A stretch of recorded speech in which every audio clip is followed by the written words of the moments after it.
মেহুর জন্য সুপার শপে ড্রেস কিনতে গিয়েছিলাম তার দাদুর বাড়ি থেকে ফেরার পথে।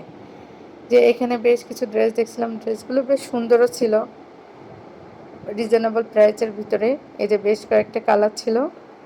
তো মিহুকে বলছিলাম দেখো তোমার কোনটা ভালো লাগে, তো এদিকে ওর কোনো খেয়াল ছিল না, ওই খেলনাটা নিয়ে ব্যস্ত। সুপার শপে এসে এসে খেলনাটা কিনেছে। যা হোক, একটা ড্রেস কিনে নিলাম এর ভিতর থেকে।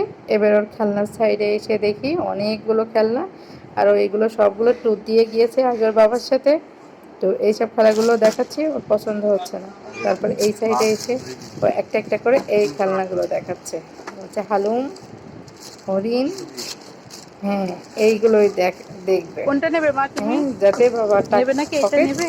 খালি হয়। এই যে একটা একটা করে সব খেলনা কোলে নিচ্ছে। কোনটা নিবা? যেন মনে হচ্ছে সবগুলোই সব বাসায় নিবা? নিয়ে চলে যাবে। এই যে, এর এখানে হ্যাঁ, বসাই দেন। নিক না নিক আদর তো করে এটা নেবে। নিবা? এই যে কোলের ভিতরে সব বসিয়ে নিচ্ছে, নিয়ে একটা একটা করে দেখাচ্ছে।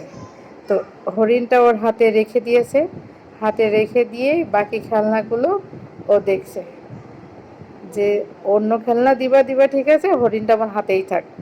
হ্যাঁ, ওকে আমি কনভিন্স করার চেষ্টা করছিলাম, এই উটটা দেখো, এই উট খুবই সুন্দর, ক্যামেলটা খুব সুন্দর, কিন্তু সে দেখবে না। এই যে হরিণটা নিয়ে দৌড় মেরেছে। ভাবছিলাম কম টাকার ভিতরে ওই খেলনা কিনে দিয়ে যায় কিনা। এবার হবে মেহুর না, ঝগড়া শুনো। অনেক টাকা দাম, এর প্রাইসটা অনেক। রেখে দাও, রেখে দাও। ঝগড়া করছো কেন? নাও, আসো রেখে দাও। আনো, আসো। যাও তো, পাপা নেবে না হরিণটা।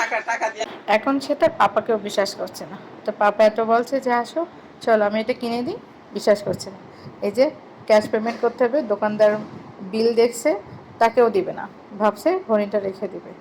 তো এইভাবে আষ্টে পিষ্টে জড়িয়ে এটা ধরেছে, হামি দাও, এদিক ওদিকে তাকাচ্ছে, ওকে হরিণটা মানে হামি দাও। হাতটা হয়ে গেল। তো এক পর্যায়ে হরিণে খেলছে, ও আদরও বাবা, দিয়েছে। ও বাবা, আবার দাও, ওর তো হামি দাও ফেভারিট হয়েছে আবার। হরিণটা। তুমি এইভাবে হ্যাপি? ও এদিকে ওদিকে খেয়াল করছে, এবার কনফার্ম হলো কি যে ও হয়েছে? হরিণটা এবার পেয়ে যাবে। এইটা কি তো ওকে আবার একটু কিনেছো? আমি হরিণ? নাড়ছিলাম যে দাও, হরিণটা নিতে হবে না, রেখে দাও। তো ও সেটা না দিয়ে সেটা আমার দাও, কাছ থেকে হরিণটা দাও, লুকাচ্ছে। দাও, দাও, দেখেন, এই যে টানাটানি করছে দুজনে, টানছে, ও এদিকে ওদিকে দাও, লুকায় দাও রাখছে, হরিণটা পিছনে লুকাচ্ছে। দাও, হ্যাঁ, ভাবা যায় এতটুক মানুষ আবার লুকায় রেখেছে। এই যে আবার চিল্লাচ্ছে, দাও, দাও দেখছেন হরিণটা দাও। Facial expression. না না, নিতে হবে হরিণটা না, দিবে, দাও। হ্যাঁ, ওকে আর আনা যাবে না। নিতে হবে না, এই দাও। যে এবার পাপার সাথে রেখে চলে দাও, যাচ্ছে, রেখে আমি দাও, আবার টানাটানি করছি, আমাকে দাও। রেখে দাও, ওই মামাকে দাও। আল্লাহ বকা দেবে তো, রেখে দাও, রেখে দাও। দিব। যা হোক, সেইভাবে নিল, কিন্তু সে ঠিকই বুঝেছে এবার তাকে প্যাক করে দেওয়া হবে। তো দোকানদার মামা তার কাছ থেকে আচ্ছা, হরিণটা প্যাক নিয়ে করে নিল, দিচ্ছে সে বলে ওকে ভালোভাবে দিয়েছে। দিয়ে দিয়েছে। ও বুঝেছে এখানে আর আল্লাহ কোনো হাফেজ দাও। প্রবলেম নাই। তো এইভাবে সে হরিণটা কিনে পাপার বাবা সাথে হ্যাপি শপিং মুডে করে। বাসায় ফিরলো। আল্লাহ দাঁড়ান, হাফেজ আমি আগে যাই, সবাইকে। আমি যাই।